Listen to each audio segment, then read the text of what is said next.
Dr. Sarah Chen pressed her face against the cold viewport of the medical transport ship, watching the swirling crimson storms of Dracoris Prime grow larger as they descended through the atmosphere.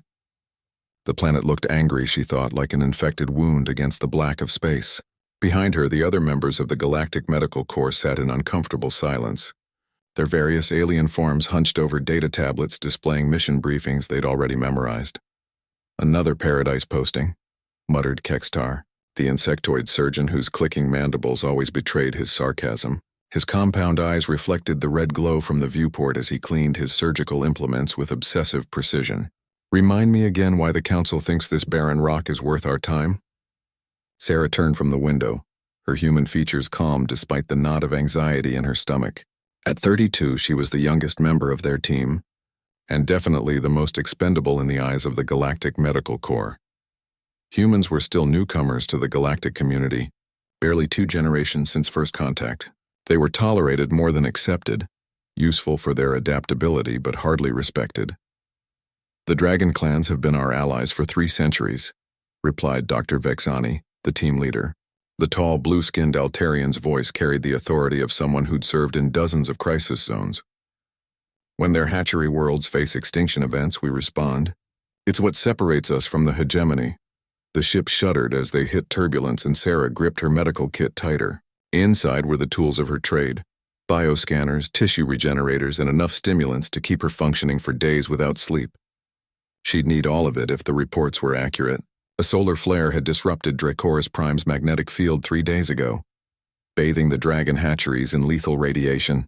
The adult dragons had evacuated, but their eggs couldn't be moved without killing the developing hatchlings inside. "Landing in 30 minutes, announced Captain Thorne over the intercom. The gruff Terran transport pilot was one of the few humans in the galactic fleet, and Sarah drew some comfort from hearing a familiar accent. "Radiation levels are holding steady at barely survivable. Environmental suits mandatory." As they descended through the storm clouds, the landscape of Dracoris Prime revealed itself in flashes of lightning.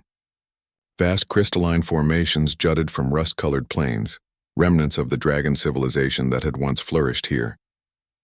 The hatchery complexes were built into natural cave systems, protected by layers of stone and crystal that had shielded dragon eggs for millennia. Until now. The transport touched down with a bone-jarring impact on the landing pad outside Hatchery Complex 7. Through the viewport, Sarah could see the massive stone archway that marked the entrance, carved with intricate dragon script that seemed to writhe in the storm's flickering light. No welcoming committee waited for them. The dragons had evacuated their younglings and non-essential personnel days ago, leaving behind only the most desperate guardians. "Remember," Dr. Vexani said as they suited up, "we're here to assess and evacuate. The radiation will kill us all if we stay longer than 72 hours, even with the suits." The Dragon Council was very clear about acceptable losses. Sarah's jaw tightened at those words. Acceptable losses. She'd heard that phrase too many times during her medical training, usually applied to human casualties in conflicts where more valuable species needed protection. The dragons might be allies, but they viewed their own hatchlings with the same cold calculation the rest of the galaxy applied to human lives. The team emerged from the transport into howling wind and driving rain. Sarah's radiation detector immediately began clicking ominously, the sound almost lost in the storm. Even through her environmental suit, she could feel the hostile energy of the planet pressing against her, seeking ways to penetrate her defenses and cook her from the inside out. Elder Thrackmore waited for them at the hatchery entrance, his ancient dragon form reduced to a hunched shadow of what he must have been in his prime. His scales had lost their luster, and one wing hung at an awkward angle, damaged by radiation exposure. When he spoke, his mental voice carried exhaustion that seemed to echo in the stone around them. "Doctors, I thank you for coming, though I fear you have arrived only to witness the end of a bloodline that stretches back 10,000 years. His great head swung toward Sarah, golden eyes narrowing. "A human? The Council sends children to tend our dying?" "Dr. Chen is a qualified xenobiologist and trauma surgeon," Dr. Vexani replied stiffly. "Her species' resistance to radiation exposure makes her valuable for this mission." Sarah said nothing, though she bristled at being discussed like a piece of equipment. It was true that humans had evolved some natural resistance to radiation, a byproduct of their homeworld's relatively thin ozone layer. But she was here because of her skills, not just her biology. Thrackmore led them deeper into the complex, through corridors lined with crystalline formations that pulsed with fading bioluminescent light. The dragons had grown these crystals over centuries, shaping them to focus and amplify the natural energies that nurtured their eggs. Now those same crystals were darkening as the radiation poisoned the delicate biological systems within. They reached the main incubation chamber, and Sarah's breath caught in her throat. Hundreds of dragon eggs filled the vast cavern, each one the size of a small vehicle and glowing with its own inner light. But the light was wrong, flickering and dim where it should have been steady and bright. Many eggs had already gone dark entirely. "We have maybe 600 viable eggs remaining from an original clutch of 2,000, Thrackmore explained, his mental voice heavy with grief. "The radiation is killing them slowly, cell by cell. Our own physicians estimate complete loss within 48 hours. Dr. Vexani was already scanning with her instruments, her expression growing grimmer by the moment. The cellular damage is extensive. Even if we could transport them safely, which we can't, the developing hatchlings would die within hours of hatching. There's nothing we can do." But Sarah was studying the readings on her own scanner, noting patterns the others had missed. Human pattern recognition was supposedly inferior to most galactic species, but sometimes being different meant seeing what others couldn't. "Wait," she said, kneeling beside one of the dimming eggs. "The damage isn't uniform. Look at these cellular clusters here and here. They're showing signs of adaptation, not just death." The other doctors gathered around her scanner, skepticism clear in their postures. But Sarah was already moving to another egg, then another, her excitement growing with each reading. Sarah's scanner beeped rapidly as she moved from egg to egg, documenting the cellular patterns she was discovering. The other doctors watched with growing impatience, their body language making it clear they thought she was wasting precious time on false hope. "Dr. Chen," Dr. Vexani said sharply, "we need to focus on viable evacuation procedures, not chase phantom readings. These hatchlings are beyond saving." "No, look at this," Sarah insisted, holding up her scanner so the others could see the display. "The radiation isn't just killing the cells randomly. It's triggering some kind of adaptive response in about 15% of the embryos. Their DNA is actually restructuring itself to cope with the exposure." Kextar's mandibles clicked dismissively. "Impossible. Dragon genetics are too specialized for that kind of rapid mutation. Their bloodlines have been stable for millennia." But Elder Thrackmore had gone very still, his massive head tilting as he processed what Sarah was saying. "Young human," his mental voice whispered with something that might have been hope. "Show me these readings." Sarah transferred her data to the chamber's main display system, and the holographic images filled the air above them. The dying eggs were represented as fading red dots, but scattered throughout were yellow indicators showing the embryos that were somehow fighting back against the radiation damage. "Here," Sarah pointed to a cluster of cellular activity. "The neural tissue is actually incorporating the radiation into its development. And here, the cardiovascular system is creating new pathways that shouldn't be possible according to standard dragon physiology." Thrackmore's eyes blazed with ancient intelligence as he studied the data. "The old legends speak of such things," he rumbled. "In the time before memory, when our kind first came to the stars, there were tales of hatchlings born in fire who could survive what others could not. We thought them myths. Even if some kind of adaptation is occurring," Dr. Vexani said impatiently, "we still can't transport them safely. The eggs will crack from the pressure changes during takeoff, and the radiation exposure during the journey would kill any survivors." Sarah was already thinking, her mind racing through possibilities. Human creativity wasn't always appreciated in galactic medical circles, where established protocols ruled supreme, but desperate times called for desperate measures. "What if we don't transport them?" she said suddenly. "What if we stay and help them through the adaptation process?" The chamber fell silent except for the distant rumble of thunder outside. The other doctors stared at her as if she'd suggested they all commit suicide. "Stay here?" Kextar's voice rose to an insectoid screech. "The radiation will kill us within days, even with our suits. And for what? A handful of eggs that might survive?" "Not all of us," Sarah said quietly. "Just me. Humans have better radiation tolerance than any of your species. I might be able to last a week, maybe 2 with the right stimulants and protective gear." "Absolutely not," Dr. Vexani snapped. "I won't authorize a suicide mission based on theoretical cellular readings. We follow protocol and evacuate within 72 hours. But Sarah was already moving toward her medical kit, pulling out equipment and calculating dosages. You don't have to authorize anything. I'm volunteering for an extended mission. The Medical Corps Charter allows for individual discretion in unique circumstances. The Charter also requires command approval, Dr. Vexani reminded her coldly, which you won't get. Elder Thrackmore had been listening to their argument with growing agitation, his claws scraping against the stone floor. Now he spoke, and his mental voice carried the weight of centuries. The human offers to die for our children, he said slowly, while we debate protocols and acceptable losses. Perhaps this is why dragons were once mighty and are now few. The old dragon turned to Sarah, studying her with eyes that held depths of pain and pride. If you truly believe some can be saved, I will stay with you. This body is already dying from radiation exposure. Let it die for a purpose. Thrackmore, no, Dr. Vexani protested. The Council expects you to evacuate with us. Your knowledge is too valuable to lose. My knowledge dies with my bloodline unless something survives here, the elder dragon replied. The human sees what we do not. Perhaps human eyes are needed to save dragon lives. Sarah felt a chill that had nothing to do with the storm outside. The magnitude of what she was proposing hit her fully for the first time. She would be gambling her life on a medical theory that none of her colleagues believed in, on a hostile planet that was actively trying to kill her, with only a dying dragon for company. But as she looked around the chamber at the hundreds of dimming eggs, each one containing a potential life that the galaxy had already written off, she knew she couldn't walk away. This was why she'd become a doctor, why she'd endured the discrimination and dismissal that came with being human in galactic society. Someone had to care about the lives that others considered expendable. I need 48 hours to see if the adaptation process can be supported medically, she said firmly. If I can't show significant improvement in that time, I'll activate my emergency beacon and evacuate with whoever comes to retrieve me.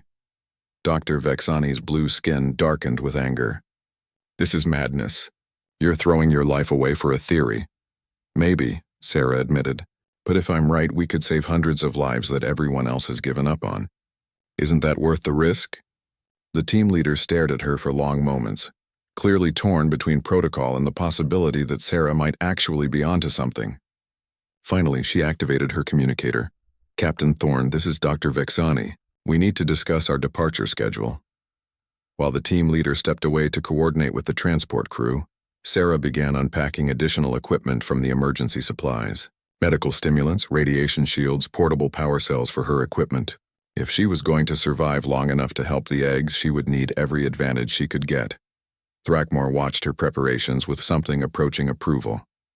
You work with purpose, he observed. Most species would spend this time in fear or regret. Humans don't really do regret the same way others do, Sarah replied, calibrating a portable biomonitor. We're too stubborn to admit when something's impossible. The transport lifted off 12 hours later, leaving Sarah and Thrackmore alone in the dying hatchery. Through the crystal formations lining the chamber walls, she could hear the storm intensifying outside, as if Dracoris Prime itself was protesting their decision to stay. Sarah had spent the intervening time setting up her makeshift laboratory in an alcove near the chamber's center. Portable scanners hummed quietly, monitoring the vital signs of 50 eggs she'd identified as showing the strongest adaptive responses. Her radiation dosimeter clicked steadily, a metallic heartbeat counting down to her death.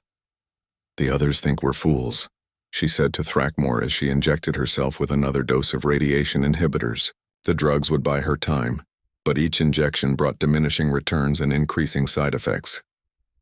Perhaps we are, the old dragon replied, settling his bulk near a cluster of eggs. But I have lived for 8 centuries and seen my people grow cautious and conservative.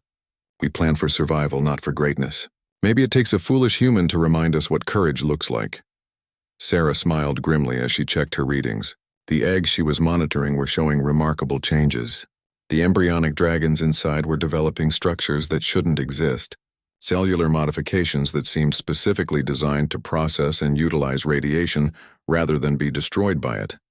Look at this, she said, projecting the scan results into the air above them. Neural development is accelerating in the frontal cortex, and there are new organ systems forming that don't match any known dragon anatomy. These hatchlings aren't just adapting to survive the radiation, they're evolving to thrive in it. Thrakmor's mental voice carried wonder and concern in equal measure. In our legends, the fireborn dragons were said to be different from their kin. Stronger, more intelligent, but also more dangerous. The old texts speak of powers that could reshape matter itself. A chill ran down Sarah's spine that had nothing to do with her radiation sickness. What kind of powers? The legends are vague, Thrakmor admitted. But they say the fireborn could manipulate energy directly, bend the forces that bind atoms together. They were revered and feared in equal measure.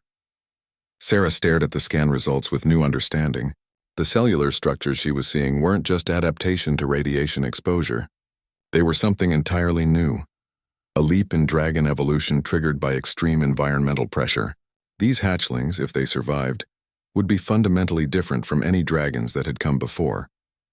Her contemplation was interrupted by alarms from her monitoring equipment. Several eggs showed signs of distress, their cellular activity spiking dangerously high. Without immediate intervention, the embryos would burn themselves out from the intensity of their own transformation. "I need to get inside the incubation matrix," Sarah said, studying the failing eggs. "If I can regulate their energy absorption directly, I might be able to stabilize the adaptation process." "Impossible," Thrakmor said immediately. "The matrix is keyed to dragon biology. Human contact would disrupt the entire system. Not if I can modify my biosignature to match dragon physiology temporarily," Sarah replied, pulling out a device that looked like a cross between a medical scanner and a torture instrument, genetic camouflage therapy. "It's experimental, dangerous as hell, and completely untested on human subjects." The old dragon stared at the device with alarm. "That could kill you." "So could doing nothing," Sarah pointed out. "I've got maybe 3 days before radiation poisoning kills me anyway. At least this way I go out trying to save lives." She activated the genetic modifier and pressed it against her neck. Pain exploded through her nervous system as the device began rewriting her cellular markers at the molecular level. Her vision went white, and she had to grip the edge of her equipment table to keep from collapsing. When the agony finally subsided, Sarah checked her bio readings and nodded grimly. According to her scanner, she was now registering as 70% dragon, at least on a genetic level. It wouldn't last long, maybe hours before her human immune system rejected the changes, but it should be enough. She approached the nearest failing egg and placed her hands against its crystalline shell. The incubation matrix recognized her modified signature and allowed her access to the embryo's life support systems. She could feel the hatchling inside, its developing mind blazing with chaotic energy that threatened to tear itself apart. Carefully, Sarah began to regulate the energy flow, teaching the embryo's cells how to process radiation in manageable doses rather than being overwhelmed by it. It was like performing surgery on a living lightning bolt, requiring precision and intuition in equal measure. One by one, she worked through the critical cases, stabilizing the most dangerous transformations. Her hands began to shake from exhaustion and cellular damage, but she pressed on. Each egg saved was a future dragon that might carry these new abilities forward. A chance for the species to evolve beyond its current limitations. "Your life signs are failing," Thrakmor observed, his mental voice heavy with concern.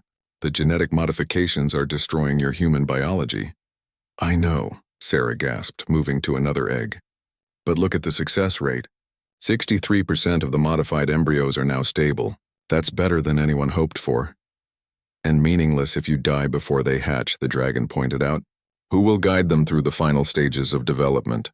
Sarah paused in her work, considering this problem. The eggs still had days of incubation ahead of them, and her modified genetics were already breaking down. She could feel her cellular structure beginning to reject the alien markers, causing pain that made her earlier radiation sickness seem trivial by comparison. "There might be a way," she said slowly, studying the readings from her own bioscanner. "The genetic modifications are failing because my human immune system is fighting them. But what if I didn't fight back? What if I let the dragon genetics take over completely?" "You speak of transformation," Thrakmor said with dawning horror. "Of becoming something that is neither human nor dragon but caught between both. The pain alone would drive you mad." "Maybe," Sarah admitted, "but I'd live long enough to see the hatchlings through to birth. And if the process works, I might be able to communicate with them directly, help them understand their new abilities." She looked around the chamber at the eggs under her care, their shells now glowing with steady, healthy light. 57 successful adaptations, each one a miracle of biology and will. The thought of abandoning them now was unbearable. "The choice is mine to make," she said firmly. "I became a doctor to save lives, even at the cost of my own. These hatchlings represent the future of your species. That's worth any sacrifice." The transformation began at dawn on Sarah's third day in the hatchery. She had made her decision during the long, pain-filled night, watching over the eggs as they continued their impossible evolution. When Thrakmor found her, she was sitting cross-legged beside her medical equipment, the genetic modifier in her hands. "You're certain about this path?" the old dragon asked, his mental voice heavy with sorrow and respect. "As certain as anyone can be about stepping into the unknown," Sarah replied. Her hands trembled slightly as she activated the device, but her voice remained steady. "If this works, I'll be able to guide the hatchlings through their development. If it doesn't, at least I'll die trying." She pressed the modifier against her spine, directly over her nervous system's main junction points. The pain that followed made her previous experience seem like a gentle massage. Every cell in her body screamed in protest as dragon DNA overwrote her human genetic code, forcing adaptations that should have been impossible. Sarah's screams echoed through the crystal chamber for what felt like hours. Her bones stretched and reformed. Her nervous system rewired itself to process sensory input in completely new ways, and her brain underwent changes that threatened to shatter her sanity entirely. Through it all, Thrakmor maintained a constant mental presence, his ancient mind serving as an anchor to keep her from losing herself completely. When the transformation finally stabilized, Sarah was no longer entirely human. Her skeleton had elongated, giving her nearly 7 feet of height. Her skin had taken on a faint metallic sheen, and her eyes now held flecks of gold that seemed to glow with inner fire. Most dramatically, she could feel new organs forming in her chest and abdomen, structures designed to process and channel energy in ways her human biology never could. "How do you feel?" Thrakmor asked gently. "Different," Sarah gasped, struggling to her feet on legs that no longer quite fit her mental image of herself. "Like I'm seeing the world through completely new senses. The radiation, I can actually see it now, flowing through the chamber like visible currents." And it was true. Where before she had needed instruments to detect the deadly energy saturating the hatchery, now she could perceive it directly. Streams of golden light flowed through the air, creating patterns of incredible complexity. More importantly, she could see how the developing dragons were learning to surf those currents, using the radiation as fuel for their unprecedented growth. Over the next several days, Sarah's new abilities continued to develop. She found she could interface directly with the incubation matrix, her transformed biology allowing her to communicate with the embryonic dragons in ways that would have been impossible before. Their developing minds reached out to hers, seeking guidance and understanding. The hatchlings were indeed becoming something extraordinary. Through her neural link with the eggs, Sarah could sense the incredible complexity of their evolving consciousness. They weren't just physically adapting to radiation exposure. They were developing cognitive abilities that far exceeded normal dragon intelligence.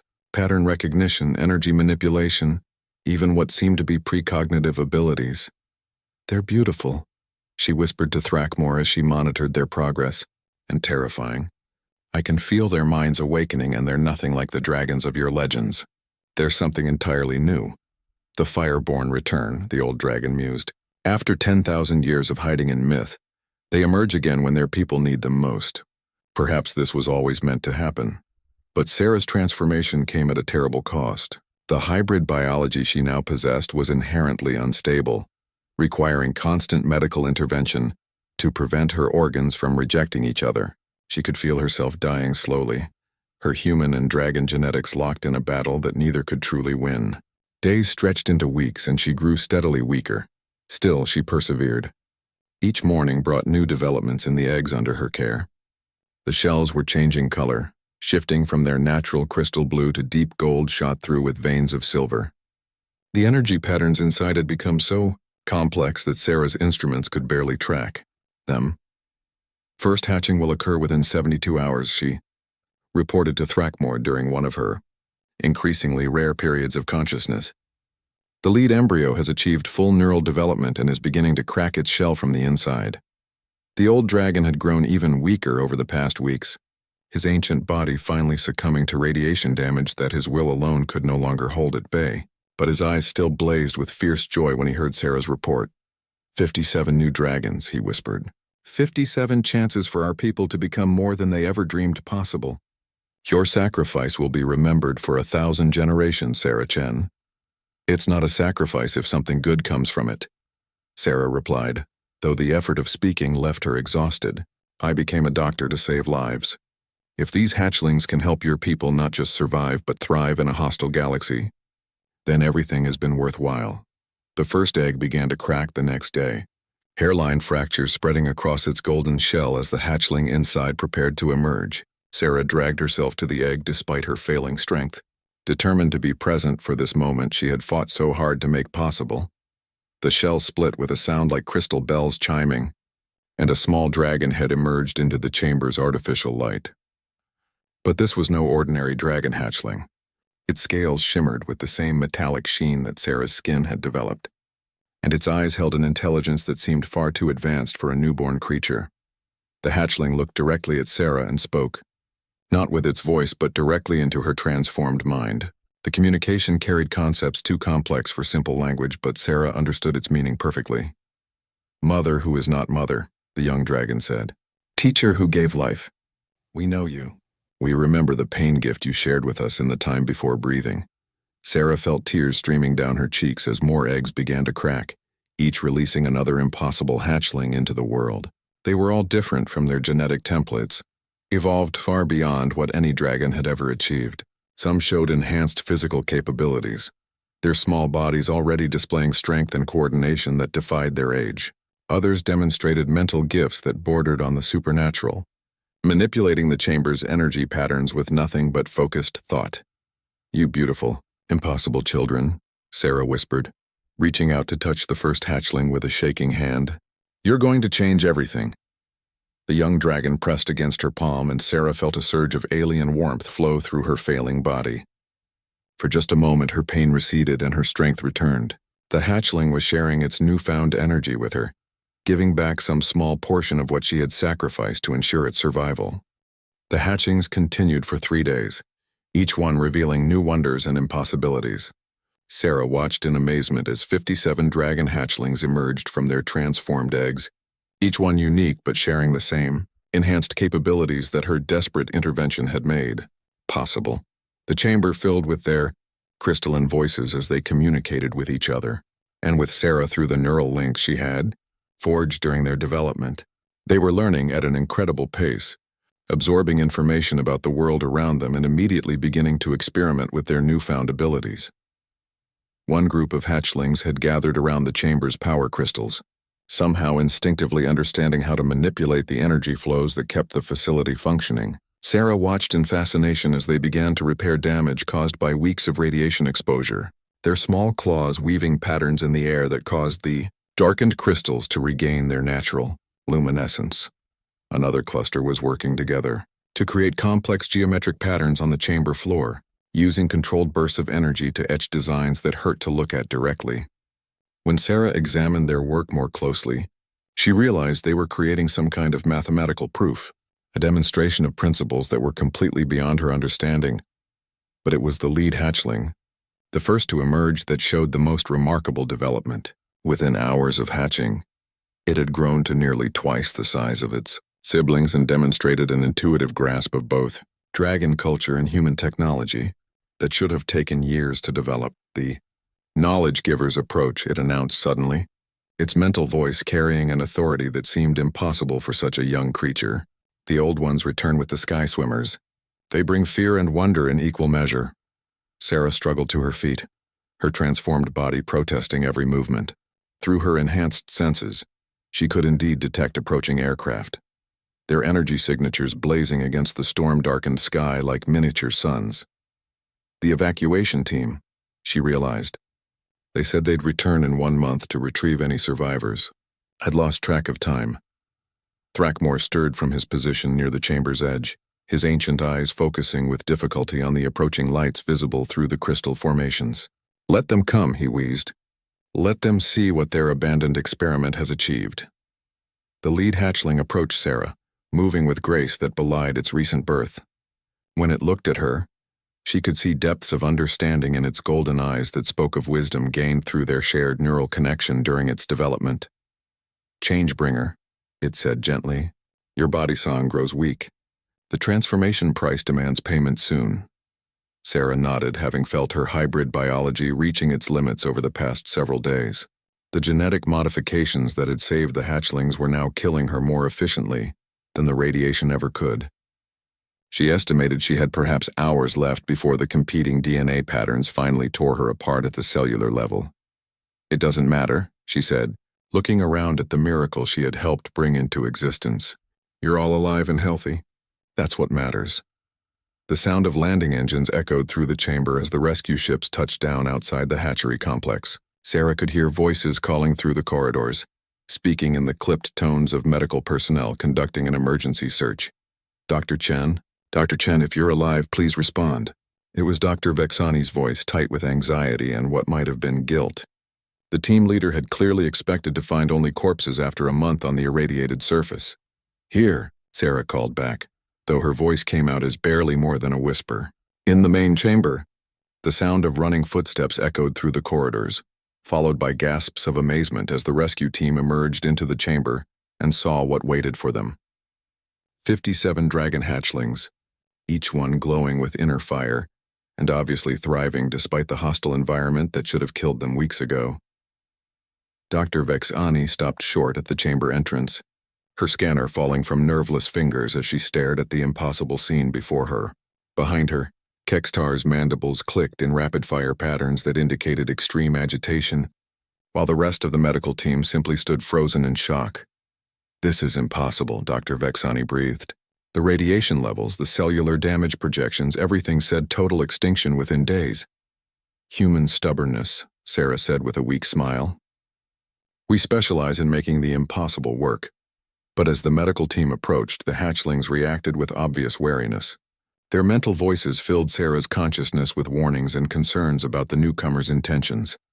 "They fear for our safety," the lead hatchling explained. "Their thought patterns carry memories of laboratory cages and experimental procedures. They would study us like specimens rather than treat us as beings worthy of respect." Sarah's enhanced perception confirmed the hatchling's assessment. She could sense the barely contained excitement radiating from the medical team as they contemplated the research possibilities presented by these evolved dragons. To them, the hatchlings represented unprecedented scientific discoveries rather than living beings with their own rights and desires. "No," Sarah said firmly, positioning herself between the hatchlings and the approaching doctors, despite her failing strength. "They're not specimens for your experiments. They're children who survived against impossible odds, and they deserve better than to be treated as laboratory curiosities. Dr. Chen, you're obviously suffering from severe radiation poisoning and possible psychological effects from prolonged isolation," Dr. Vexani said in the patronizing tone she used with difficult patients. "These creatures need immediate medical evaluation and containment procedures to ensure public safety." The chamber suddenly filled with golden light as the hatchlings responded to the perceived threat. Energy patterns that Sarah's transformed eyes could see clearly blazed around each young dragon, creating a defensive barrier that made the air itself shimmer with power. "We are not creatures," the lead hatchling said, its mental voice carrying enough force to make the medical team stagger backward. "We are the fireborn, children of transformation and change. We will not be caged or studied against our will." Elder Thrackmore struggled to his feet, drawing upon reserves of strength that Sarah hadn't realized he still possessed. Despite his weakened condition, his presence still commanded respect from his own species and intimidated the other galactic races. "These hatchlings are under my protection," he declared, his mental voice resonating through the chamber with ancient authority. "They will be returned to the dragon homeworlds where they belong, not subjected to medical experimentation by species who lack the wisdom to understand what they represent." The standoff stretched, taut as the medical team found themselves facing opposition they had never expected. Dr. Vexani's scanner readings showed energy, levels that defied conventional understanding, while the hatchlings' coordinated defensive posture made it clear they were far more intelligent and capable than any newborn creatures had a right to be. "This changes everything," Kextar whispered, his compound eyes reflecting the golden glow emanating from the young dragons. If they can manipulate energy at this level while barely hatched, what will they be capable of as adults? Sarah could feel her consciousness beginning to fragment as her hybrid biology finally reached its breaking point. But she forced herself to remain focused on the confrontation unfolding before her. These hatchlings needed protection, and she was the only one present who truly understood what they represented. "They're not weapons or tools," she said, each word costing her tremendous effort. "They're the future of dragon civilization, evolved to survive in a galaxy that keeps trying to kill them. If you try to cage them now, you'll destroy everything they could become." The lead hatchling moved closer to Sarah, its small form radiating protective instincts that reminded her powerfully of her own determination to save lives at any cost. When it spoke, its mental voice carried harmonics that seemed to resonate directly with her failing nervous system. "Teacher Mother, your song pattern breaks apart. We would share our fire strength with you as you shared your life gift with us." "No," Sarah said gently, reaching out to touch the hatchling's metallic scales. "Your energy is needed for growth and learning. I've served my purpose here." Around them, the other hatchlings began to sing, their voices blending in harmonies that made the chamber's crystal formations ring like bells. The song carried meaning beyond words, telling the story of transformation and sacrifice, of a human who chose to die so that dragon children might live. Dr. Vexani stepped forward, her medical instincts finally overriding her scientific excitement. "Dr. Chen, let me examine you. Your readings are completely off the charts, but there might still be something we can do."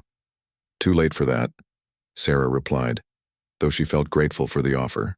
"The genetic modifications are breaking down faster than my body can compensate. I've got maybe an hour before complete cellular collapse." But as she spoke, something extraordinary began to happen. The hatchling song intensified, and Sarah felt their combined mental presence reaching out to her through the neural links she had forged during their development. Sarah closed her eyes and opened her mind to the hatchling's collective consciousness. The sensation was unlike anything she had experienced during her transformation, gentler but infinitely more profound. Instead of the violent rewriting of her genetic code, this felt like coming home after a long journey through hostile territory. Her awareness expanded beyond the confines of her failing body, spreading through the neural network that connected all 57 hatchlings. She could feel their individual personalities, each one unique but sharing common threads of curiosity, determination, and an almost overwhelming desire to grow and learn. Through their enhanced senses, she perceived the galaxy in ways that neither human nor traditional dragon consciousness could achieve. Energy flowed through space in patterns of incredible beauty and complexity, forming connections between stars and planets that revealed the universe as a vast, living system rather than empty void punctuated by isolated worlds. "Welcome, Bridgemaker," the collective voice of the hatchlings said, their individual thoughts harmonizing into something greater than their sum. "Your knowledge patterns merge with our fireborn gifts. Together we become what neither could achieve alone." Dr. Vexani watched in stunned silence as Sarah's physical body began to glow with the same golden light that surrounded the hatchlings. But instead of the violent energy discharges she had expected, the process seemed peaceful, almost reverent. "Her life signs are stabilizing," she reported to her team, though her scanner readings made no sense according to any known medical parameters. "No, that's not right. They're not stabilizing.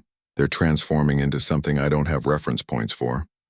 Sarah's consciousness, now distributed across 57 young dragon minds, turned its attention to the medical team with a perspective that encompassed both human pragmatism and dragon wisdom.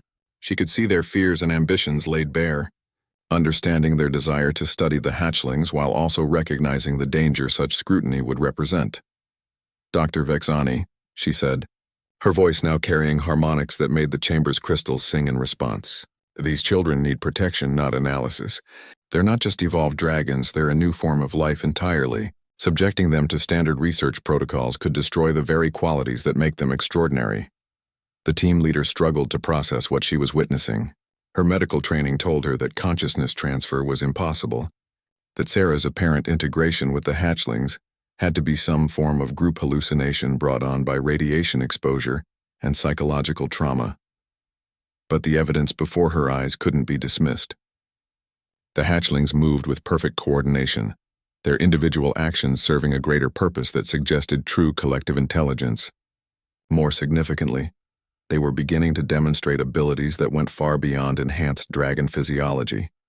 One group was manipulating the chamber's damaged life support systems, somehow understanding complex mechanical principles that should have taken years of study to master. Another cluster had begun creating three-dimensional patterns in the air, using controlled energy discharges, forming structures that seemed to exist partially outside normal space-time. "This is beyond anything in our databases," Kextar observed, his clicking mandibles betraying both excitement and apprehension. If these abilities continue to develop, they could reshape our understanding of physics itself. But Sarah's expanded consciousness was already focused on more immediate concerns. Through the hatchlings' enhanced senses, she could detect additional ships approaching the planet. The energy signatures belonged to hegemony vessels, the aggressive faction that had been expanding through dragon territory for decades. "We have bigger problems than scientific classification," she announced, her hybrid awareness processing tactical information with frightening efficiency. Hegemony scouts detected the energy discharges from the hatchings. "They're coming to investigate, and they're bringing military-grade firepower." Elder Thrackmore's mental presence flared with alarm and anger. Despite his weakened state, the old dragon's protective instincts blazed to life at the mention of the hegemony. "How long do we have?" 6 hours until the first wave arrives," Sarah replied, her consciousness simultaneously monitoring communication intercepts and calculating defensive options. "They're treating this as a potential weapon acquisition rather than a rescue operation." The implications hit the medical team like a physical blow. The hegemony's approach to new technologies was well documented throughout the galaxy. Acquire by force, reverse engineer through brutal experimentation, then deploy against anyone who opposed their expansion. If they captured the hatchlings, the young dragons would face a fate far worse than scientific study. "We need to evacuate immediately," Dr. Vexani decided. "Get everyone to the transports and prepare for emergency departure." But the hatchlings had other ideas. Their collective consciousness, enhanced by Sarah's strategic thinking, was already formulating plans that none of the adults had considered. "No evacuation," the lead hatchling announced, its small form somehow radiating absolute confidence. "We fight. We protect our birthplace and show the galaxy what fireborn dragons can achieve."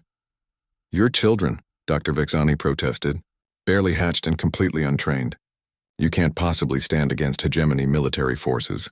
Sarah's distributed awareness smiled through 57 dragon faces simultaneously. "You're thinking about this wrong. We're not traditional dragons limited by conventional biology and physics. We're something entirely new, and the hegemony has no idea what they're about to encounter." Through the hatchlings' enhanced senses, Sarah began coordinating defensive preparations that utilized their unique abilities in ways that conventional military thinking couldn't anticipate. Some hatchlings focused on strengthening the chamber's crystal formations, turning them into focusing arrays that could channel and amplify energy attacks. Others began creating geometric patterns that would disrupt enemy targeting systems by bending local space-time. The most gifted hatchlings worked together to establish communication links with the planet's natural energy systems, tapping into the radiation storms that had created them to build defensive capabilities that drew power from Dracoris Prime itself. "Impossible," Kexitar whispered as he watched the young dragons reshape reality around them with casual expertise. "They're performing feats that should require decades of training and equipment we don't possess." "That's the point," Sarah replied, her consciousness now fully integrated with the hatchlings' collective awareness. "They're not bound by the limitations that restrict the rest of us. Evolution doesn't follow rules, it breaks them when survival demands innovation." As the preparations continued, Sarah felt her human memories beginning to fade, replaced by perspectives that encompassed both species while belonging fully to neither. She was becoming something unprecedented in galactic history, a bridge between human adaptability and dragon power, filtered through evolutionary pressures that had created an entirely new form of consciousness. The approaching hegemony ships would soon discover that their plans to capture exotic specimens had instead led them into conflict with beings that existed beyond their understanding. The fireborn dragons were about to make their debut on the galactic stage, and the universe would never be the same. The hegemony fleet dropped out of hyperspace with the arrogance typical of their species. 12 heavy cruisers and a command dreadnought, armed with enough firepower to sterilize entire continents. Through the Hatchlings' enhanced perception network, Sarah watched their approach with the detached interest of someone who understood that conventional warfare was about to become obsolete. Energy. Readings from the surface are off the charts, the Hegemony Fleet Commander reported to his superiors, his harsh voice carrying across intercepted communications. Whatever's down there is generating power levels that could revolutionize our weapons technology. Deploying capture teams to secure the specimens. The medical team huddled in their transport, torn between fleeing the approaching danger and staying to witness what promised to be either a massacre or a miracle. Dr. Vexani had her hand on the evacuation controls, but something in the Hatchlings' absolute confidence held her back. "You should leave," Sarah advised them, her voice now carrying harmonics that resonated through quantum frequencies. "What's about to happen will redefine everyone's understanding of power in this galaxy. The shock waves might be dangerous for unprotected organic minds." But even as she spoke, Sarah knew the medical team wouldn't abandon them. Human stubbornness, dragon pride, and scientific curiosity combined to keep them rooted in place, despite the approaching threat. Elder Thrackmore stirred from his position near the chamber's edge, drawing upon reserves of strength that should have been exhausted weeks ago. "Let me witness the return of the Fireborn," he whispered. "Let me see dragons become mighty once again." The first Hegemony dropships entered Dracoris Prime's atmosphere like falling stars, their heat shields glowing white-hot as they punched through the storm clouds. Sarah could feel their targeting systems locking onto the hatchery complex, treating it as just another military objective to be captured and exploited. They had no idea what waited for them in the crystalline chambers below. The Hatchlings moved with perfect synchronization, their individual abilities combining into something that transcended the sum of their parts. The geometric patterns they had carved into the chamber floor blazed to life, creating distortions in local spacetime that bent reality like heated glass. Sarah's consciousness rode along with their collective will as they reached out to touch the planet's energy systems directly. Dracoris Prime had been bathed in radiation for weeks, its magnetic field disrupted and its atmosphere charged with chaotic power. The Hatchlings gathered that chaos and gave it purpose. The first dropship exploded in midair without any visible weapon being fired at it. One moment it was descending toward the landing pad, the next it was the expanding ball of plasma that lit up the storm clouds like a second sun. The pilots of the remaining ships had barely enough time to register what had happened before their own craft began experiencing impossible system failures. "What's happening down there?" the fleet commander demanded as his invasion force disintegrated before his eyes. "Deploy orbital bombardment protocols immediately." But when the Hegemony ships tried to fire their massive energy cannons, they discovered that their weapons had somehow been turned inside out at the quantum level. Destructive forces designed to shatter mountains instead collapsed back on themselves, creating cascade failures that crippled the attacking vessels. The Hatchlings weren't just defending their birthplace. They were teaching the galaxy's most aggressive military force that there were powers beyond conventional understanding. Through Sarah's integrated consciousness, they reached across space to touch the enemy ships directly, rewriting fundamental constants of physics in localized areas around each vessel. Impossible readings across all spectrums. Came panicked reports from Hegemony sensor operators. "Our weapons are firing backwards. Our shields are attracting enemy fire instead of deflecting it. And our navigation systems are reporting that we're in 17 different locations simultaneously." The lead hatchling, now grown to nearly adult size despite being only days old, stood at the chamber's center with energy patterns swirling around its form like visible music. When it spoke, its voice carried across space itself, reaching directly into the minds of every Hegemony crew member. "You came seeking weapons to use against others," the young dragon declared, its mental voice resonating with authority earned through transformation and sacrifice. "Instead, you have encountered children who refuse to become tools of oppression. Leave this place. Return to your masters and tell them that the age of conquest through superior firepower has ended." Through the quantum communication links the Hatchlings had established, Sarah felt the Hegemony commander's response, a mixture of rage and terror that spoke to the fundamental challenge these evolved dragons represented.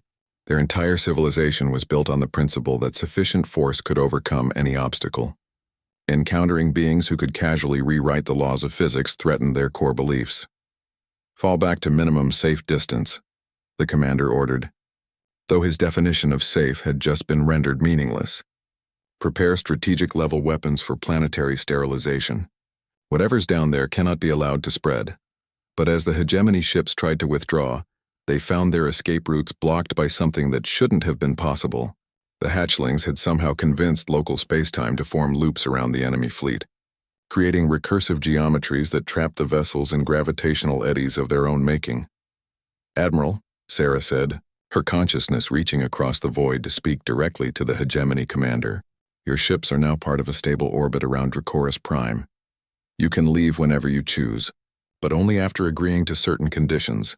The conditions, when they came, were unlike anything in the galaxy's diplomatic history, not territorial concessions or resource rights, but fundamental changes in how the hegemony approached conflict resolution." The hatchlings, with Sarah's human understanding of political psychology guiding them, had crafted agreements that would transform their enemies into reluctant allies. "These terms are impossible," the admiral protested. "Our government will never accept restrictions on military expansion based on the demands of whatever you are. Then your government will find itself increasingly isolated as other species discover what we represent," the lead hatchling replied calmly. "Evolution doesn't ask permission, Admiral. It simply makes the old ways obsolete." Over the following hours, as word of the confrontation spread throughout the galaxy, Sarah felt the universe beginning to shift around them. The fireborn dragons weren't just a new form of life. They were a catalyst for changes that would ripple across civilizations for generations to come. Species that had been enemies found common ground in the face of beings who could rewrite reality itself. Trade routes that had been contested for centuries became collaborative ventures when conventional military force lost its relevance. The entire balance of galactic power was realigning around the simple fact that some problems couldn't be solved through superior firepower. Dr. Vexani finally found her voice after hours of stunned silence. "Dr. Chen, Sarah, what have you become?" Sarah's consciousness, now permanently integrated with the collective awareness of 57 evolved dragons, considered the question with perspectives that encompassed multiple species and dimensions of existence.